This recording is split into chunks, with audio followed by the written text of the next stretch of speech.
How's it look, Polly? Good, looks good. Admit all.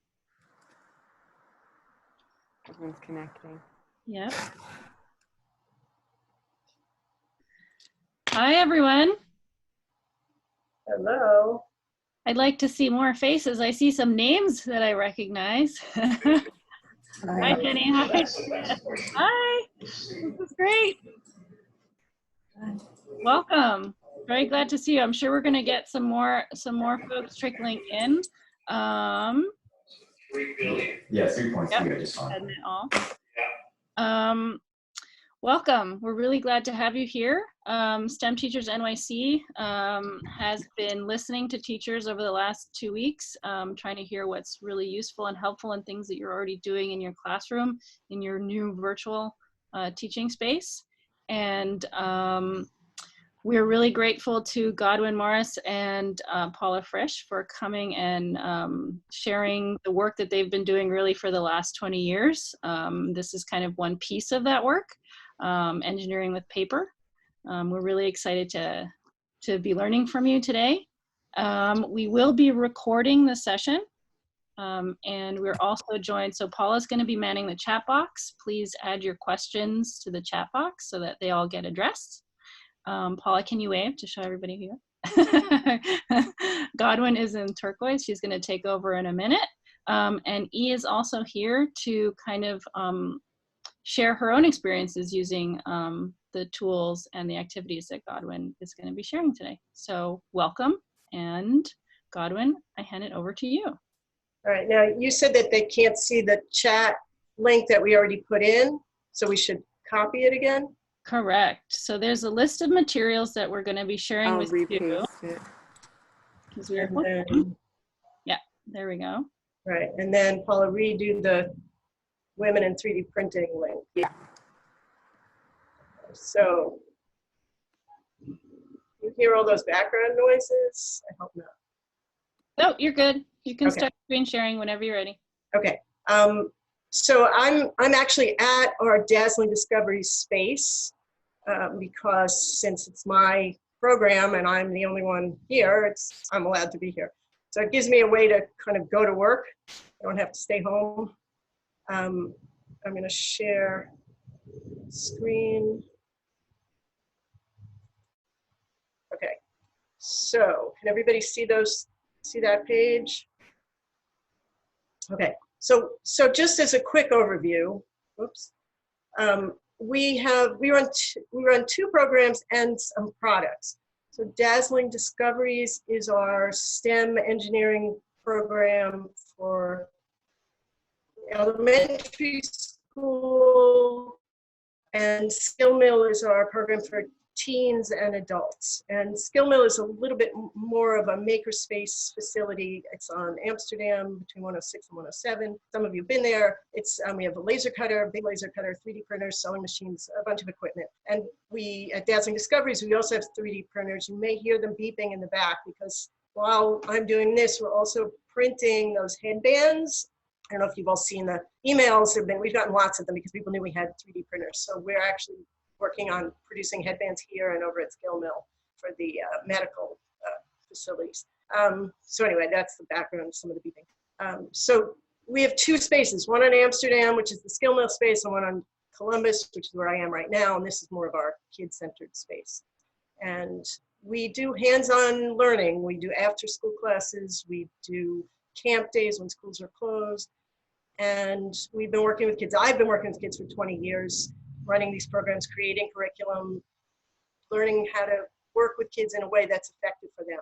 Over the years, we've created, a few years ago, I created a product called Daz Links, which is the third column here. And that is a cardboard engineering kit. We've been selling that very successfully. It's essentially a cardboard erector set, comes in different formats. You can go to the Daz Links website and see it.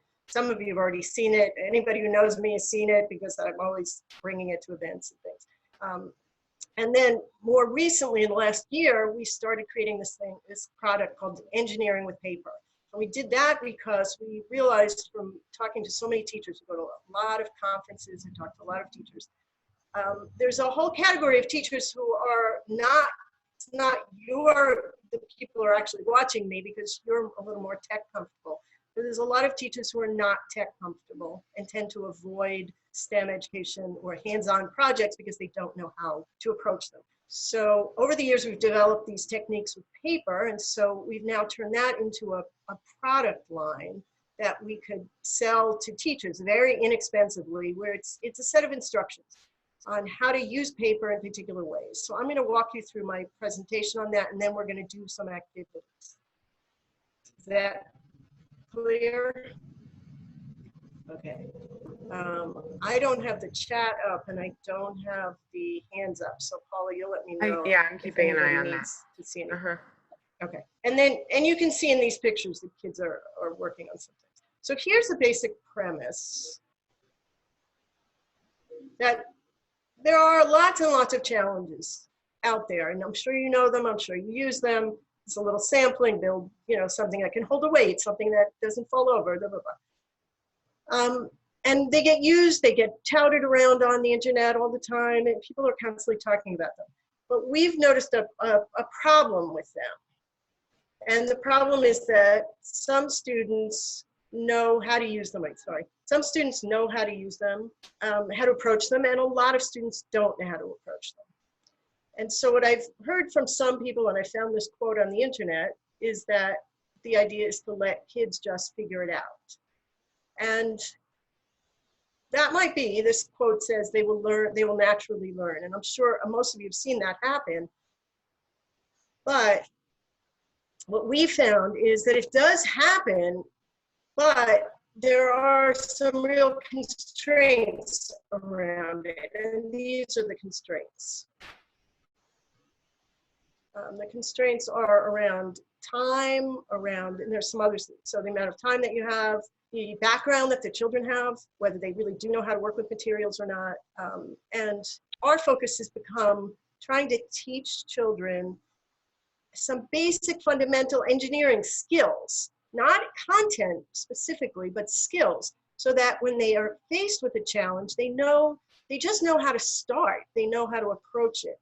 So our concept is that instead of focusing on kids having to figure out how to get two sticks to stay together or how to make something stand up, what you really want them to be doing is focusing on the challenge itself and thinking that through and being creative about different ideas. You don't want them getting stuck by the mechanics of the situation. And that's what we have seen over and over and over. So over time, we've created these models or these paper folds that we teach children, and then we've discovered and used it over and over that once we show them some basic folding and cutting techniques and then give them a challenge, they're on a level playing field with the other kids, and they know how to get started, which is often a big moment. So that's the concept here. To begin by giving them just some fundamental skills. Level the playing field, because the other thing that happens is you always get one or two kids who can figure it out quickly, who have either a mindset of where they already know how to make things, or at home they've learned to make things, or they've been somewhere else, or they've been to our program and then wind up in your class. But you don't have everybody at the same level. And then some kids are faster, and you all know this. This is pretty standard that kids are not all the same. So our objective is to level it. So here are some pictures of some projects that they've done, and gives you an attempt. Right, does that all make sense? Good. Okay, so here's the premise of what we're doing. This is what we call our index page or our content page.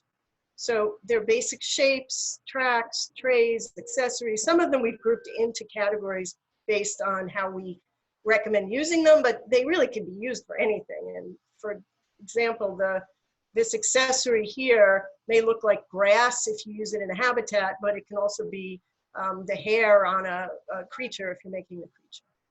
So we call this our alphabet. And this is the starting point. And then what we did was we took that and then we broke, so you see all the colors are there for a reason. Each one of those lines of color is its own page and its own packet. And then here's what happens. Those colors get broken out into series. So the red, the basic shapes, we lay them out and how to do them. And some of these are going to look very familiar and very obvious, and they are in many ways very obvious. We have some complicated ones that you wouldn't know just naturally, but folding up the two sides of a piece of paper to make a track, we find kids don't always know how to do that. We often find they don't know how to do that. And so that's really the premise here, is to just give them some of those preliminary materials, the preliminary models.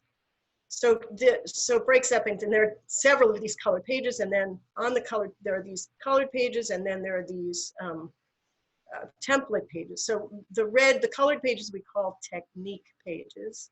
The pages with all these lines and scissor marks we call template pages, because what we did in our packets was we just made pages that the kids could cut up just to make quick models of each thing in case it's not clear from the technique pages. And then there are student pages and project pages in addition to that.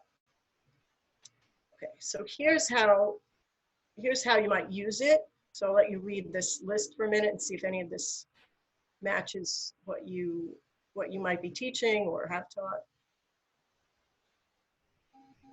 And then, does this look like, are these familiar topics? You could just raise your hand if that looks familiar to you. And then here's the paper model of some project. Okay, there I can see the hands. Okay, and then here's some of the themes that we've created.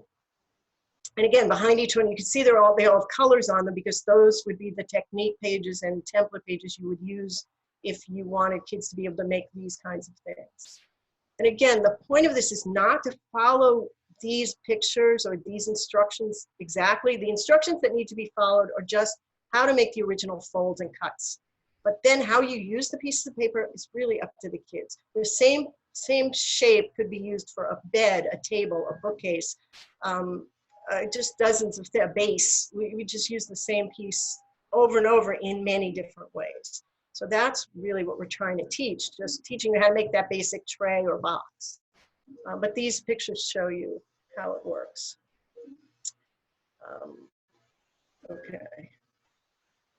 Okay, now, this is the supply list. Did everybody get that supply list? Do you have these supplies? I can't see everybody, so I don't know. Oops, sorry.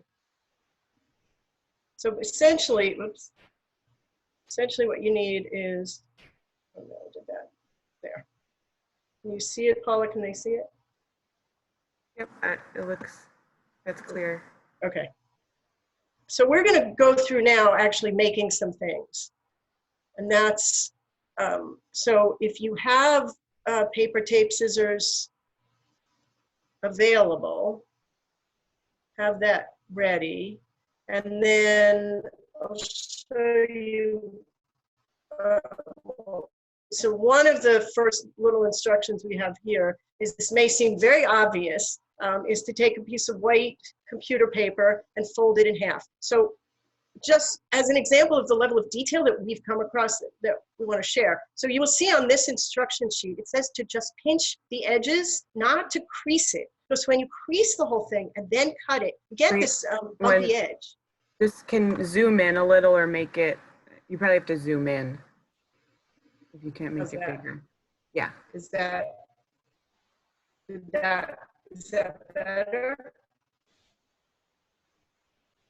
Can you see it or not? I can't see what you're. I know. I'm telling you what people are writing in the chat. That it sounds like that's better. That's what someone said. That's better. Yes. Good. Okay. Keep going.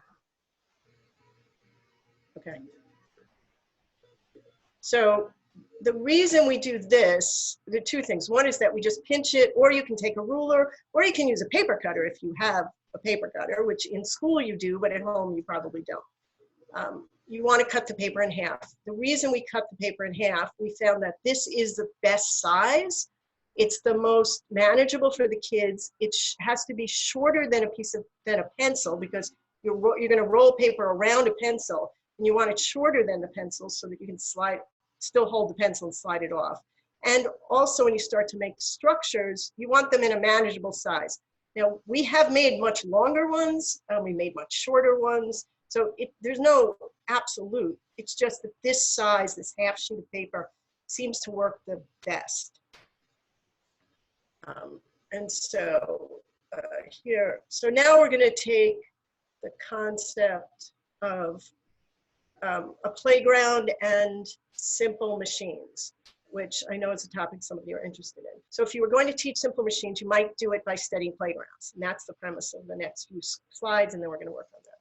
So when we teach things, we try to show images. So we show kids pictures of some playground equipment, and we look at them, we look at the similarities, the differences. All the slides have some kind of a ramp and some kind of a base to hold up the ramp. If you look at these pictures, you'll see the bases are all very different. Even the slides are a little bit different. The seesaws are the same idea. It's something that it's a lever, pivots back and forth, but the design or the way it's made could be different. And so obviously, you know this, we discuss this and we look at that. And then we say, okay, how can we take some paper and make some shapes? So what we're gonna do is, I'm gonna leave this on here and we're gonna show you how we make a ramp. You can make your own ramps. I'm gonna change the camera over to, now this is gonna, if you get dizzy from things moving, be aware this is gonna, my camera's gonna move because I want to, oh, okay, I can see myself, so that's good. At least I can see what I'm showing you. What I wanna do is be able to show you that, yeah, I'm gonna have to rest this somewhere so it stays. What do you think? No?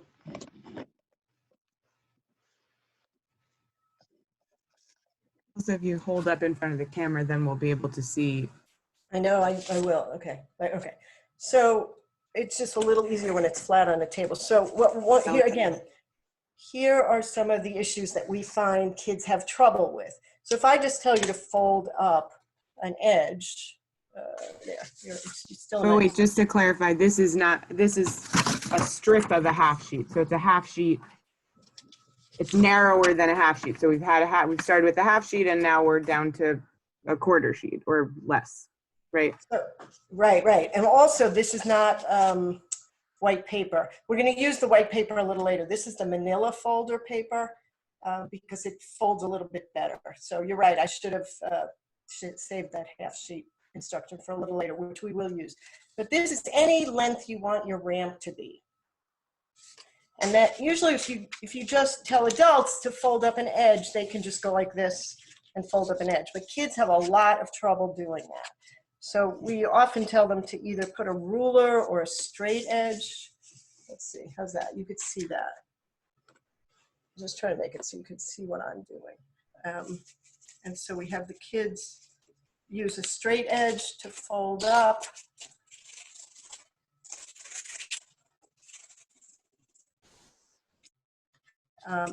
So then it makes a track. And sometimes we tell the kids when they don't have a ruler is you can also sometimes use the edge of the table.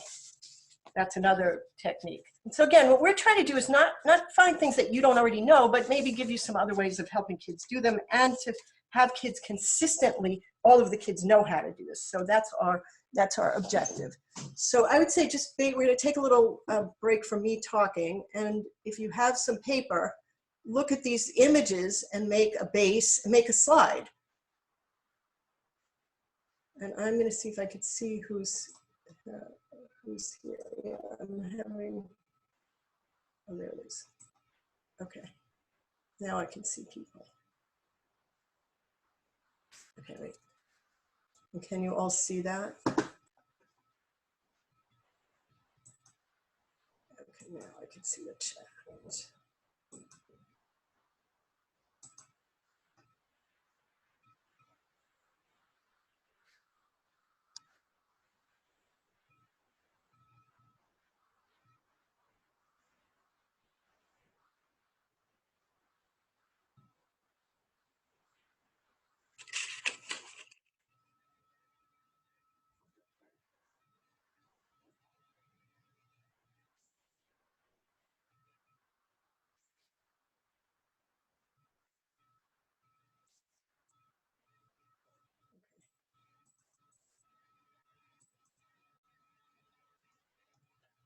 All right, and you can hold up in your screen if you've.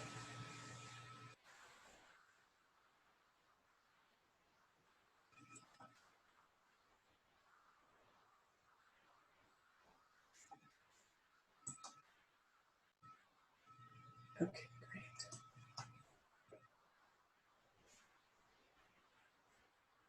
Can you, if you stop screen sharing and you go to gallery view, you Yeah, I see can. Yeah, I can keep the screen on. I figured out how to do it all while we're doing it. Okay, so now you can. I'm going to show you some pictures. So here's some models that we developed. Or here, just you can see this Simple Machines Playground page. Yes, Paula. Yeah. Okay. Yeah. And does anybody have any questions about this concept of making these basic shapes and then giving kids, once you teach them the shapes, give them the challenges? I think there was one other, the only other point in terms of making the bases. Let me show you a couple of things. One is, I'm just going to hold this up. Does anybody know what this is? So this is another funny little technique we do. These are plastic containers, food containers. But what we find is it's very helpful to have the tape ripped either for the kids, or the kids can usually do this if you give them, it depends how old they are, but if you give them a strip of tape and scissors, they can make these trays for themselves. It's much easier for them to have the tape already in pieces before they start doing this building. Doesn't have to be, but it definitely helps. You'll see in some of our later pictures, on the tables, there are always these black trays with tape on it. You can use white trays, you can use anything that the tape doesn't stick to, doesn't permanently stick to. I like the black trays because it's contrast, they can see the tape. The white, funny, blends in a lot. But it doesn't matter. The idea is just to have tape pre-cut. It makes it's another little saves some time, and also just enables the kids to have more control over what they're doing. And then the other thing I'm going to show you is, which is on that original sheet, is that there's a lot of ways of connecting things. We find when we take pieces of paper that we folded, if you give it to kids, they'll often overlap it and then just take a piece of tape and go this way. So we like to teach kids to put, I don't know if you can just look at it from the sticky side, but you put the tape on first, and then you can either line up the edges and fold the tape over, and then it makes a very simple box. And again, that's a technique we like to teach kids, or they can attach it any way they want. But we do find putting the tape on the edge first helps. It's another piece that we teach kids. Okay, and then this is the picture of that. Okay, now here is some photos of some projects. So it gives you a visual of what kinds of things. And you will notice the black and white zebras in the bottom corner, because what we often do when we do these projects is we give kids a prompt, or a stuffed animal, a little character, something to build for. It's valuable in a lot of ways. It helps them to think through what they want to do. They love having these little creatures. You can buy very, very inexpensive, and even in the classroom, you can use classroom, you could use Lego people, it doesn't matter what it is. But we find that it's a good motivator. The other is it brings in the math skills, because you have to create your playground or your house or whatever you're building in proportion, so that it's the right side. And we actually go through a little proportion lesson when we do this, where we pull out a doll chair and say, who can sit in this? And then you know where to go with that. But it definitely helps to include math skills in with the building and the simple machines and the engineering, because they have to make whatever they're building fit the character, the physical toy or doll or creature that they're building it for. So we have a lot of these little tiny stuffed animals. Oriental Trading sells them. They're very inexpensive. And so that's why there's a whole bunch. This is our teacher sample on the bottom here. Any other questions? Oh, and then we're going to get to the paper straws next, which is what most people are find very useful. But I just wanted you to see how you can fold paper in all these different ways and make a whole playground, and then talk about simple machines from there. And then here's our drawing or picture of simple machines. Just And someone how you had could asked make them out of about paper. what's The in a picture on the packet. left just has a, right, okay, we'll come back to that. Right, but So this a is lot of also the showing pages, a little bit of that, so. right, right, exactly. So a lot of these pages are part of what's in the packet. And again, you'll always see at the top, we've color coded them so you know which technique pages to refer to. But then here we wanted to see if we could make models of simple machines just using paper and tape and scissors. So these are our models for you. You can show them to students. You can have students build these exact ones. You can have students make their own. We just know that it's helpful to have visuals so that you know where it can go. And so these are all these pages are all part of the Simple Machines packet.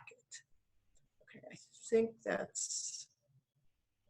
Oh, and then here's the playground. And this is just samples of the playground with some pictures. Okay. Somebody asked about the age group for the simple machines. To us, it's not, we don't really design it for an age group. We've been doing a lot, before we were shut out from seeing you in person, we ran a few of this same workshop in person, and teachers came. We had high school teachers and elementary school teachers, and it seems that people use it in any age. These techniques work with first graders and 12th graders. You would use them in different ways. You might move faster. They might be neater. They're different levels, obviously, but they're not really designed for an age. They're really designed just to give kids a level playing field and a set of techniques that they can use when they're going to build paper models. And so here's an example of the playgrounds. And okay, so now you see the characters on the right, and actually these use our paper straws, which is what we're going to do next. And that's what we're going to use the white paper for. And this, you need white paper. So the manila paper or the heavy magazine covers. I took from the Danny O'Donnell campaign in the fall. They were throwing out their poster paper. I'm just always looking for stiff paper. It doesn't matter what it is. But when you're making the slides, that's why you see this manila paper. You can see it in our pictures. We use a lot of this tan paper because it's just a little bit stiffer. It's the same material as manila folder. We buy it in bulk, but it's just, it helps to have something a little stiffer when you're building these playgrounds. But when you're making paper straws, which is our most flexible technique, you want white paper or magazine paper or something softer because you're rolling it, you want it to roll quickly. So now see if you can follow these instructions and take a piece of paper. So I've got one so this side is sticky. So you want to have that, and then make sure that the sticky side is facing up. When you put your pencil on, fold over and roll forward. So go ahead and try doing that. And it may not work easily the first time, but you do it a few times and you get the hang of it. We also recommend this part where we're folding the paper over first, and then you sort of push a little and roll it forward. We find that makes a sturdier straw. A lot of people like to start at the very edge, and it will work. It's just a little easier for the kids if they've folded the paper over first, kind of dig in and then push forward.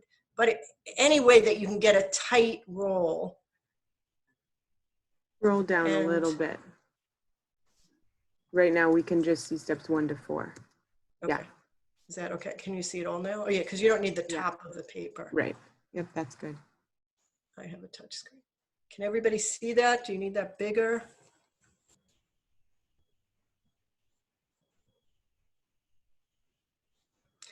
If you can zoom in a little without blocking a step, then I think it would be more clear, but.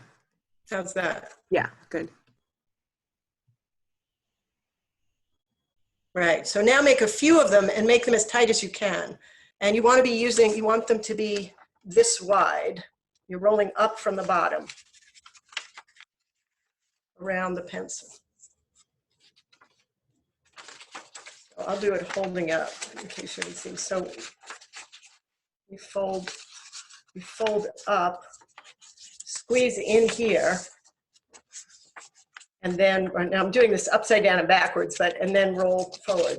When you do it it's very easy to do it on a table. You just kind of push forward.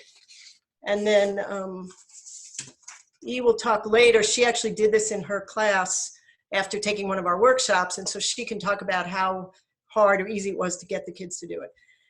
This is a fine motor skill for kids who may need practice in fine motor skills. Some of them have a harder time doing this than others. Some have a harder time getting it as a sort of a tight roll, and some kids are amazingly good at it. What we tend to do is, you need a bunch of them. You need to make, I have bags of them. We just make them endlessly because you need to have quantity. So we make the kids group them. We have them all throw them into a common box so that they don't have ownership over theirs. And then before I give them out to use, I go through and pull out the really loose ones. And nobody cares. Nobody knows who's got pulled out and who's didn't. And then the kids who aren't so good at it still get access to the better straws. It's also a good thing to do for kids. You'll see they really, really like it. We find that kids really, really like making these, particularly the ones who get the hang of it. And so sometimes they'll do it for 10 minutes and just so that we have a collection of them. Sometimes it's a good 10-minute filler at the end of a period or at the end of a project, or if one child is finished and the other kids aren't, it's something you can have in the corner and when you have an actual classroom. When they're in school, but even online, you just want to have them make a whole bunch of them because it becomes your building material. This is the half sheet. This is the half sheet. Somebody just asked me. It's an 8.5 by 11. The 11 goes this way, and we cut it. As I said, it doesn't have to be this size, but this is the size we have found works the best in terms of the size, in terms of the thickness. So you can also use, I noticed somebody mentioned the old manila folders. You can do a lot of sustainability, recycling, because you can do this with old paper. It doesn't have to be new paper. It can be scrap paper. It could be just any white paper. You keep a collection of it.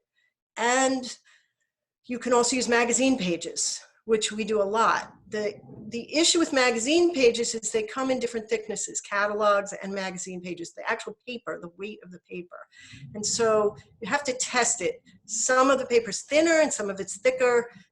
The thicker ones are better. I will tell you personally, Airbnb makes the best magazine paper for rolling straws. It's a little bit of a rougher paper. Rather than, say, the Oriental Trading catalogs or some of the really thin ones. You can use them, but they don't make as sturdy a straw. It just depends what you're going to do with it. But you want something that's pretty sturdy.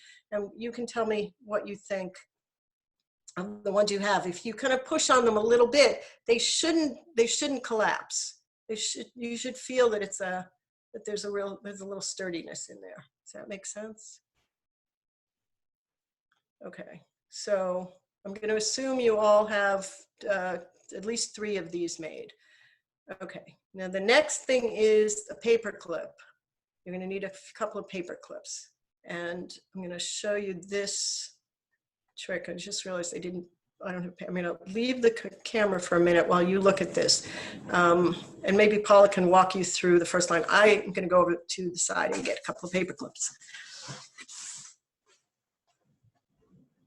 Oh, I don't have. You don't have them, okay. Let's grab a paper. Yeah, okay. Yeah, it's one of the reasons why coming here rather than doing this at home is better. Okay, so I think I can just do this holding it up rather than moving the camera. You may be able to see this, but I'm going to walk you through the method we do with the kids. We always do it this way. We tell them to hold up the paper. First of all, you have to do the smooth paper clips. If you do those kinds that are rough, that are bumpy, because they break when you try to bend them because of those ridges in them. So it has to be smooth. Could be the regular size or the jumbo. That doesn't matter, but definitely has to be smooth. And we tell the kids, hold it up so you can see the 2 loops, and then grab the lower loop and just pull it out so you're making an L shape. And that, so if you can, I don't know how much of my hands you can see, but, and so, here, let me do this. Can you see, right?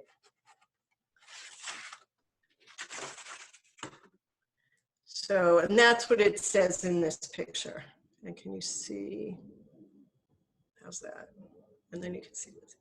Okay, and then once you have that, you want to widen these loops a little bit because it will slide right into the paper straw. And then slide it in, slide the rounded edge.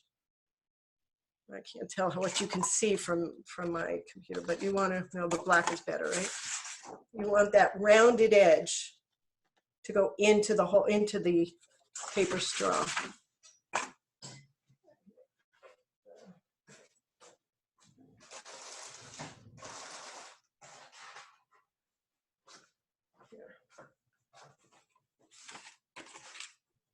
So the rounded edge fits into the paper straw.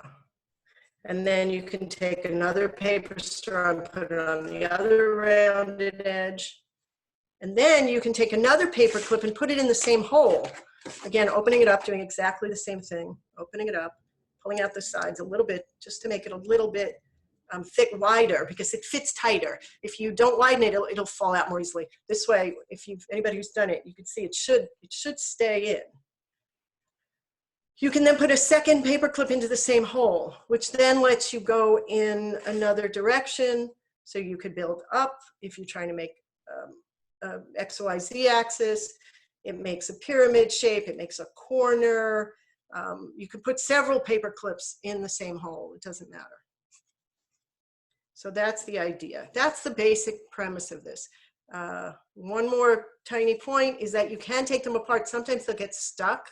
The paper will catch. So when you want it pretty tight, but you can't get it off. So if you just squeeze the tube, and then the paper clips will come out. If you squeeze where the paper clips are, that's just in the case. Kids don't generally want to take their things apart, but sometimes they have to.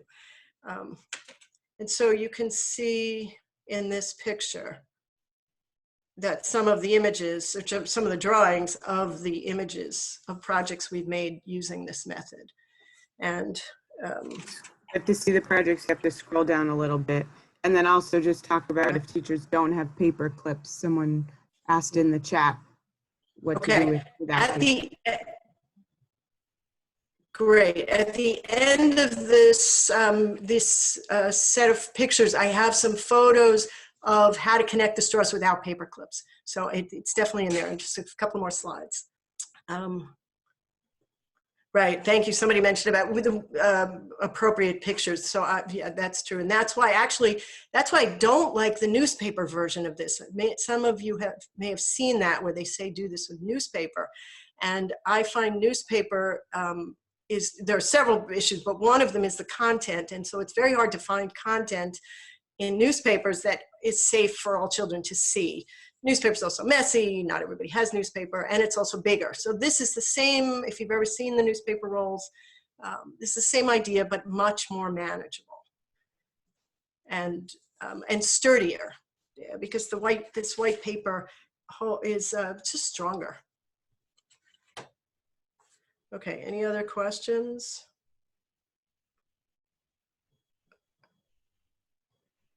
Okay. I've also done this with magazine page here, so here's a longer one. You can do it with any size. The challenge is, remember that, for at least in this case, if you have long dowels, then you can obviously do it in any size. You want the dowel or the pencil to be longer than the piece of paper, because otherwise it's hard to get it out of the paper. You can poke it out and all, but it's much easier if it sticks out and you can pull it out. It's another reason we do this. But you can do it with longer dowels. You can do it with bigger pieces of paper. I've done it with bigger magazines. We do all kinds of sizes. Just, again, none of this is meant to do it absolutely, except for these couple of tricks about how to make the things. You use whatever materials works for you, your students. Okay, so has everybody got that? I assume you do, because I can't see if you have it or you don't. That's the frustrating part about this. I can't see that what's happening. Okay, now here are some pictures of some projects that kids have made with us using the paper straws. And you can see there's a whole range. On the bottom right, he was just happy arranging them in patterns and pictures. And that was, I think he was in first grade at that point, or maybe kindergarten at that point. And we've had kids make big structures. You can do geodesic domes with this. If that is something you're interested in, you do have to use 3 different colors of paper, because you need 3 different sizes. So a geodesic dome has, oh, you can't see his picture, sorry. Here, I think I can make this smaller. How's that? Can you see that? Yeah. Okay. So there, now you can see he was just using them to lay them out. You can make big structures, you can make small structures, and these, for the most part, were all done with the same half sheet width of paper. We have a whole set of challenges that we've created that kids do, that they use the paper straws. So this picture on the top left, we do a basketball challenge. We give kids these little mini basketball toys that you can, again, Oriental trading, one of my favorites. And we take away the basket. And so they have the ball and they have the little launcher, and then they have to design their own basketball unit or court or something. And I have hundreds of pictures if anyone wants to see them. I don't want to overwhelm you with all of my pictures, but it's amazing what they do and how they figure it out. So that's the challenge, but they don't have to worry about thinking about how to make the structure, because we've taught them how to roll the straws, we've taught them how to connect them. You can see that in some of these pictures, after they built their structure, they can put tape on top of the corners to make it a little sturdier. But then they know how to make projects now that they know how to make paper straws. And this is probably the most, the one, and even when we do this with teachers, this is the material that they find the most useful. It's the most versatile of everything that we do. Okay, so here's some more pictures, just so you see different ways that kids have used them. The ones on the right, you can take additional paper and lay it on top. So this is I think obviously TP project, but you can add things to it. You can hang things from it, which is the top picture, and they're making different shapes to hang paper on it. We were actually testing air, and they were hanging things and then using different things to move air to see how the pieces move. And then on the bottom, they were making tracks. They're just taping them down.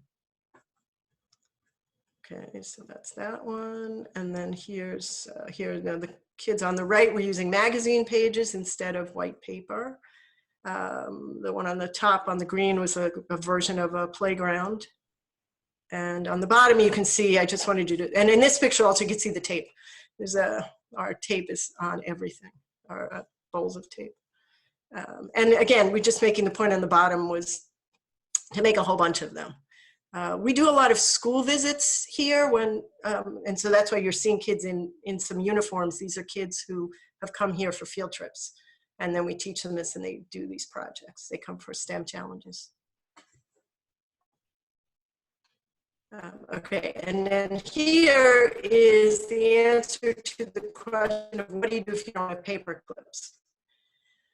So you can look at these are just 3 examples. Let me know if you have questions about them. I'm not sure how obvious they are from looking. The one that if you take your paper straw and just cut fringes and open them up, that's what that top left picture is. Does that make sense?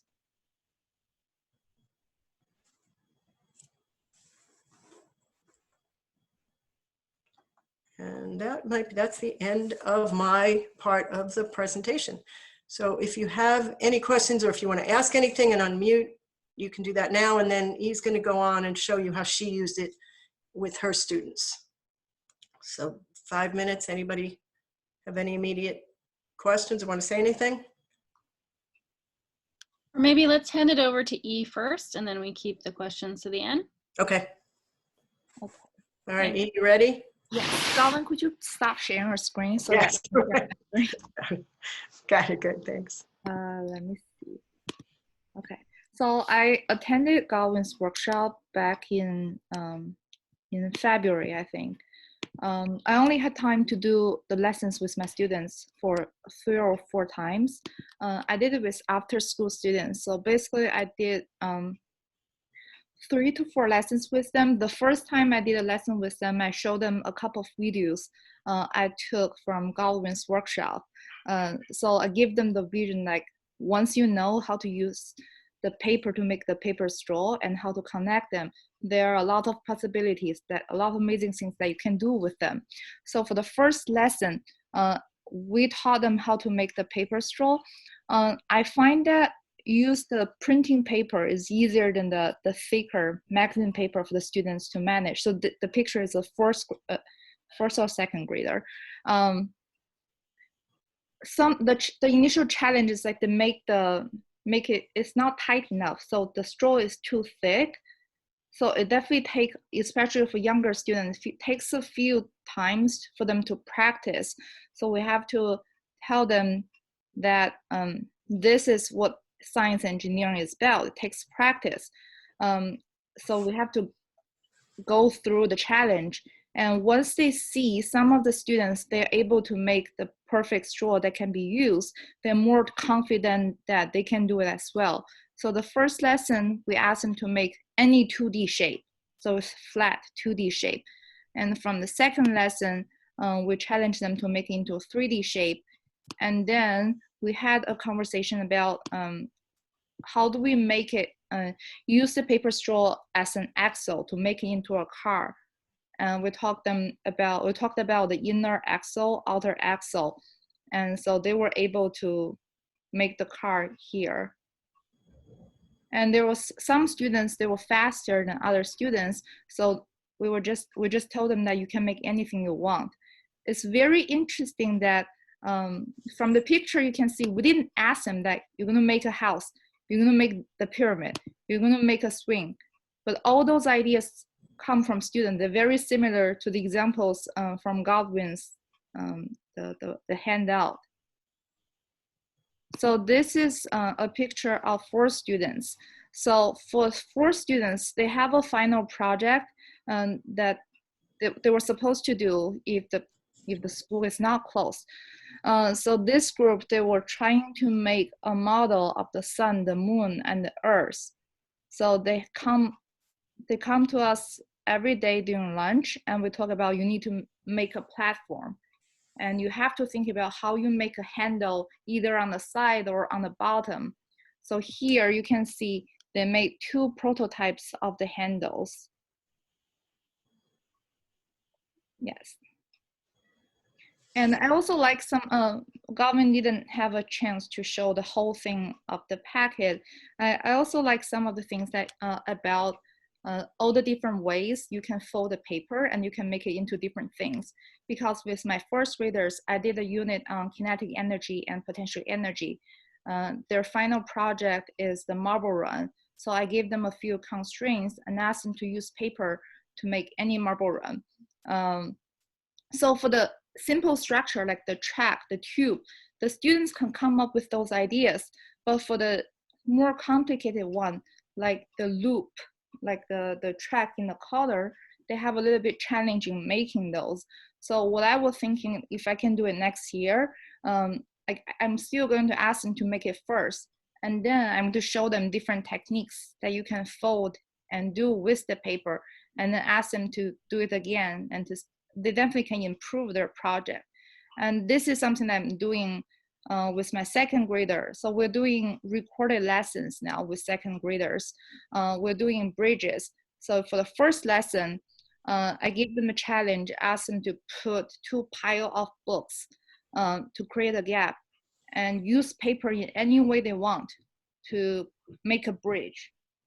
And then I also gave them worksheet, asked them to measure the gap of the bridge and how many pennies it can hold. And then they have to take a picture of their bridge and send it to me. And I also asked them to think about how they can improve the bridge, either bridge a wider gap or hold more pennies. And so some of them the students actually can come up with a lot of creative ideas. Some of them are in the packet that Godwyn has. So in the second lesson, I made a video of, so like showing students work in the picture, and then the background is my voice giving comment of each bridge, what we can learn from this bridge. And then in the third lesson, I give them different ways they can play with the paper, and ask them to go back to make the different paper bridges themselves and test what they like or what they don't like about each bridge, and which bridge can hold more pennies. Yeah, that's it. Okay. That's amazing timing, actually, with that. You know, we weren't sure how long this would take, but we worked on it. Really, we're open to questions at this point. What would be helpful for you? What can you show us? Did anybody try it? Raise your hand. You can click on raise your hand on the. Right. Yeah. Jenny's got it. Anybody else? I don't know what materials. And I think you can get kids to do it at home now, particularly the paper straws. You know, some kids will do it better than others, but they can certainly try it. And then they can just be making them and then building with them. You can use them once they have them. You know they have that material, and whatever you're going to do in the next 2 months, you can refer to that or have them use those. And I don't know what else. What would be useful? Could you share your Instagram? Sure. Have it here. I was warning her she'll have all of a sudden a ton of followers. Yeah, she doesn't have a lot of followers, but she will now. And then I also suggest you follow us on, we just set up an Engineering with Paper Instagram, because we've been working on this for a year. I had no idea that it would be so relevant to life the way it is now, because I think it's very helpful. It's a way to give your kids some techniques so they can start to build things at home. Somebody mentioned, what if they don't have these papers? We're trying to do it with papers they have to have. We know they have white paper. They have scissors and they have tape. If they don't have tape, if they can get tape, that's the whole purpose of this, is to to be able to do building and hands-on activities with the most simple materials that everybody should have. Paper clips they might not have, but they're so easy to get. Even when you're not allowed to go into the stores, you can still get paper clips. In those supermarkets often sell them or whatever. But anyway, that was the purpose of this entire project, was designed to use the simplest, most accessible materials and show that you can build. And actually, while you're sitting, I'm going to show you. This is, so you can make pretty sophisticated things. I hope you can all see this. So this is a model that we made here. And it's just paper straws. There's a wider paper straw here, a thinner one going through it. And then we made a sort of a Ferris wheel carousel thing with an axle. So you can really do quite a lot with it.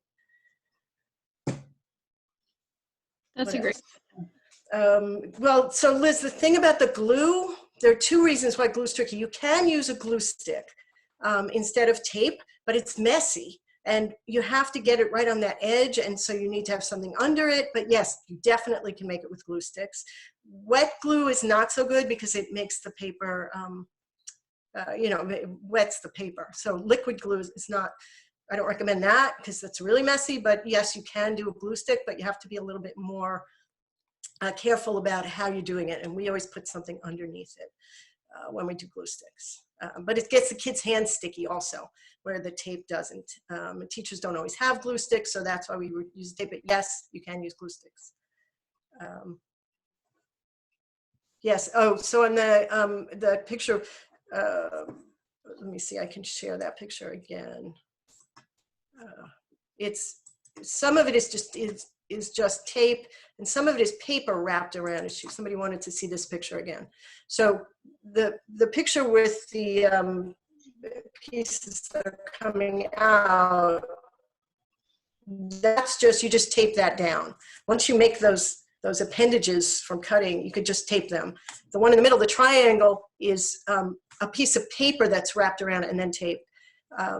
And the pyramid is just taping them. The other thing you can do, which we've done too, is you can take paper and roll it tighter, smaller, and stick it inside the wider ones and link it and then tape it. It's a little trickier, but you can definitely do it. The reason the paper clips are so great is they give it some sturdiness.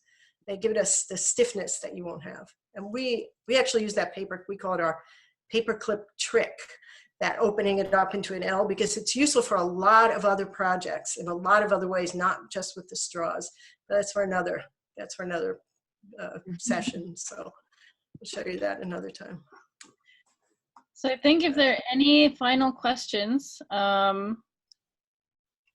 if you do have actually more questions, I'm sure Godwyn would be open to answering them. She's also suggested hosting another session in another week, maybe 2 weeks from now, on a different focus. So we might see her and all of your faces again together. And Paula, just post our contact information there. So you can contact us directly. We're happy to share pictures, ideas, talk to you separately. You can reach me. I'm here. I don't live here. This is our dazzling discovery space, which is very empty. It's usually filled with children, but I can come here every day and work here. So I do. And then our skill mill space is also open. We've been printing, I mentioned at the beginning that we've been printing the headbands for the hospitals on all of our 3D printers. So we're doing that. Skill mill's open. We're open here doing that too.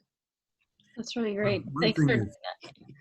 One thing that's really fantastic about this is, I mean, kids can go on experimenting and building for as long as they want to. I mean, Right. They're not confined to school hours or, hours with the teacher. Now, this can be a little hard on the teacher's ego that, they're not necessary for the kids to continue learning, but it's really healthy because everybody knows that no really great engineer or scientist just learned how to do it in school. They were messing around with stuff in their basement or outdoors or in the field or wherever it was. So this gives even urban kids a way to mess around with stuff and learn and, be independent and figure things out. So thank you, Godwyn. Great stuff. Good. I'm glad. Thank you for all joining in and making me feel like there's still humanity out there and we're not so isolated. So Thanks, everyone. Thank you, Godwyn. Thank you, Paula. The recording or some part of it will be hosted on our virtual resource page on our website. okay. Thanks, everybody. E, you're good for the recording? I will upload it. Okay. All right. Bye, everyone. Bye.